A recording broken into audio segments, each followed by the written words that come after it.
Thank you very much for that introduction, and I'm glad to be in Vancouver. I've been here several times, but never get to see the city. But I know it's beautiful.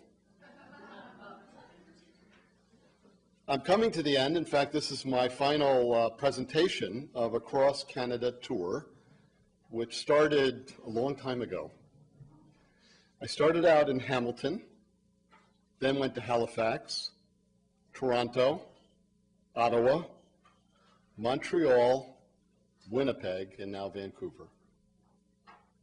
And this trip, as most tours, has been filled with many, many events, many discussions, some angry, some friendly, some tearful. The full time discussing Jewish identity, Jewish particularity, Jewish commitment, and especially the Jewish prophetic. The Jewish prophetic is the center of my life and of many Jews around the world. And I have met so many young and not so young Jews whose life is focused on the prophetic, whether they announce that or not. But for me, it's important to discuss the prophetic, where it's been and where it's going, because it is within the prophetic that the future of the Jewish people lies. Without the prophetic, there is no reason to be Jewish. And I believe that the people Israel gave the prophetic to the world. From my perspective, it's the greatest gift to the world. Without the prophetic, there is no meaning in the world. There may be no meaning in the world. The prophet embodies the possibility of meaning in the world. But it is also true that the people Israel are the great strugglers against the prophetic. Both. Now in every community we have the prophetic, and we have those who struggle against the prophetic. But in the Jewish community, it's highlighted. And it's important for me to locate where that prophetic is today and to see where it's going. Today, the Constantinian Jewish establishment is trying to destroy the prophetic. When I say Constantinian, those of you who are familiar with Christianity and its history should know that Christianity started as a small Jewish sect around a courageous and outrageous Jew. And until the 4th century was pretty much of a nothing in the world, until Constantine got this vision in war that Jesus Christ had helped him win, and then established Christianity as the religion of the empire. And it's gone downhill ever since.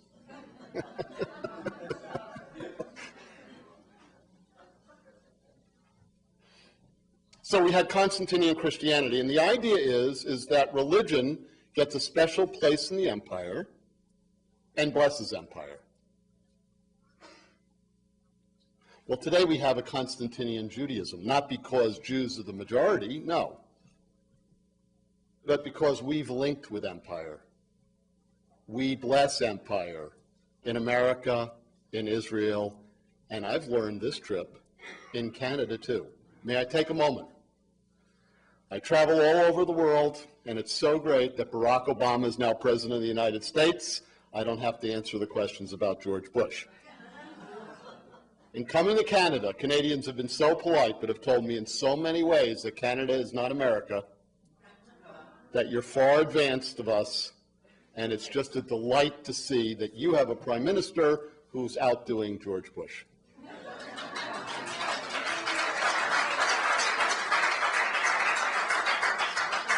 So I just, because I've been coming up here for so many years, please let me bask in this.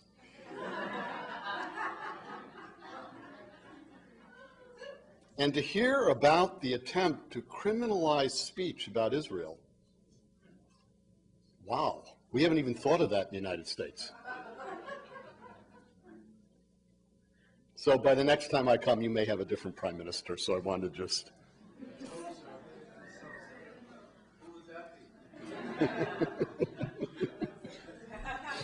We can have call and response if it's friendly. So some years ago, oh, I've got to tell you this. Actually, this was my idea, but my student, who actually does the PowerPoint, is from Poland, a young Pole who has come to be my assistant and is my assistant in the Holocaust class last spring and now coming this spring.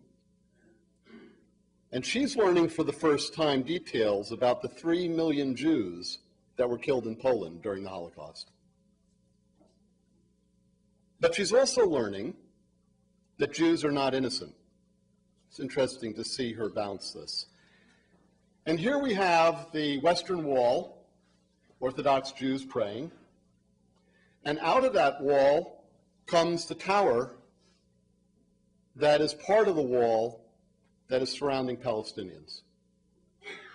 And of course we have the Torah scroll and helicopter gunships coming out of it. Now, by the way, if there are Jews who affirm this as the way of our survival, no problem, because nation states do that. Just admit it. Don't say we're innocent in our empowerment.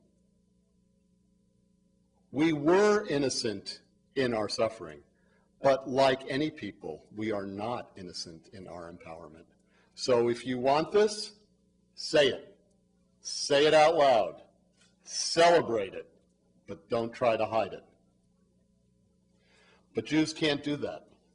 This comes back to the prophetic. Jews have always defined themselves as exceptional. I didn't say we've always been. I didn't say we've always been. But Jews have always defined themselves as exceptional. Perhaps we have been, but I'm not saying that. So no Jew in authority is going to admit this. What we want is power and remaining exceptional.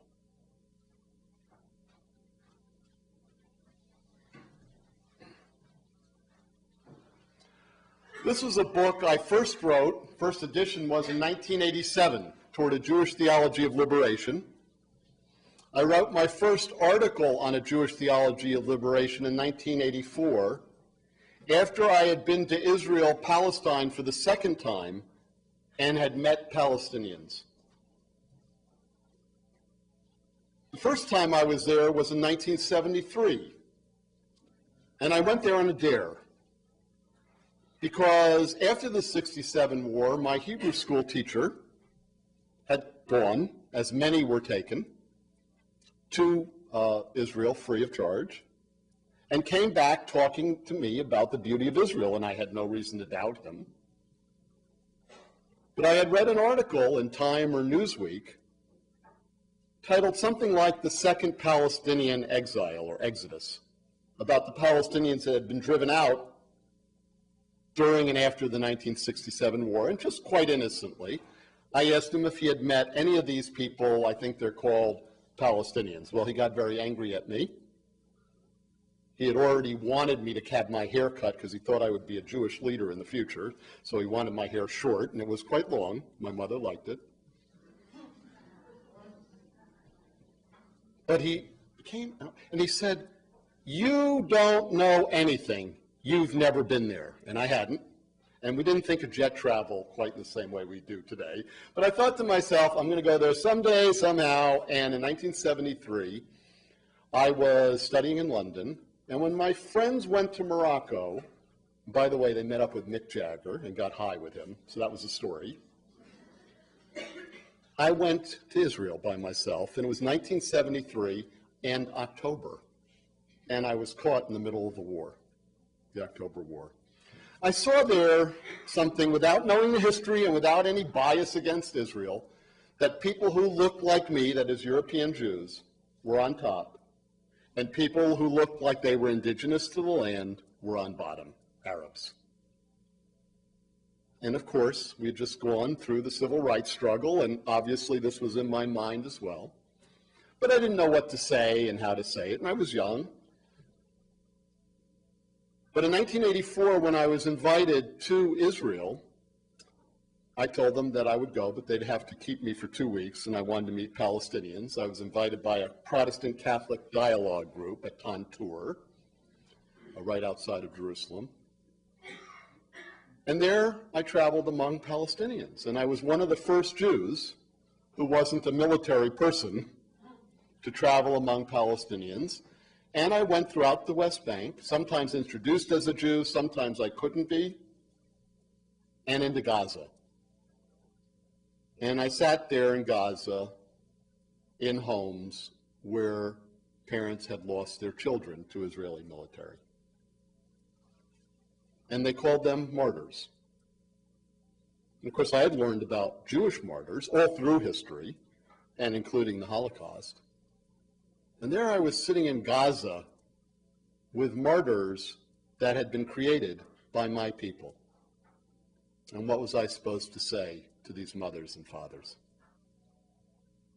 So when I came back, I was determined to speak. But how do you speak after the Holocaust? I didn't know much about Israeli history. Who did? We weren't taught that history. The same thing with my students in the Holocaust at Baylor. The most difficult thing about the Holocaust for them is learning about Christian anti-Semitism. And why should a Jew be the first one to tell them about that? They're not taught about the dark side of their history. And I always wondered how Christians could teach their children Christianity. Did they just say everything was beautiful, or did they also teach them about the other side? But then I was being confronted, and when my first child was born in 1987, there it was, my book came out. I was writing as he was being born. What was I going to say to my children about being a Jew? I want to report that it's fine. I've told them the truth. And they love being Jewish. And after the assault on me and other Jews of conscience, it is a miracle. Now, I never believed in miracles, I must confess. I'm a non-miracle Jew. Although I do believe that the burning bush was not consumed. But I've never seen a burning bush that wasn't. So it's a miracle when I see young Jews, as I have on this trip, embodying the prophetic. At the end of Jewish history, as we have known it and inherited it. That's where we are, at the end. I had to ask the question, what does it mean? Liberation. In our time, I was hanging out with Christian liberation theologians, traveling all over the world, to Latin America, Africa, and Asia. They were asking, what does it mean for the poor to be liberated? They never had to think about what would it mean when they were. It was way too far away. But we had been liberated. We now had power. Was that liberation? Or in the oppression of another people, was that another form of enslavement?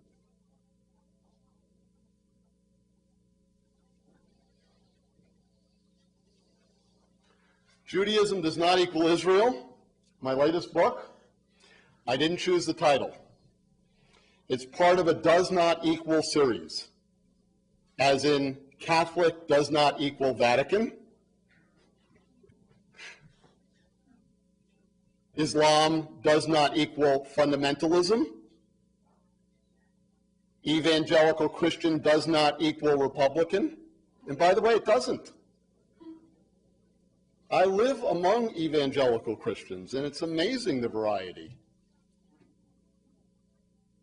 There are some Republicans, but there are some Democrats and beyond.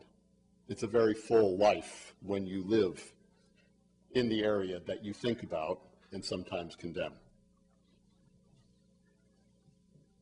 So I got the best title. But I'll tell you, in your bookstores in Canada, I've been in a lot of airports, I haven't seen it once. I keep looking for it. And I'm going to get someone to take a photograph of me if I find it, for sure. But the question, the reason why it's not in the bookstores, published by a major press, is because that title is considered blasphemous. Now, there's no rabbi in the world, no matter how much they support Israel, that would say Judaism equals Israel. They might say Jews have to support Israel. Yes, there are many rabbis who say that.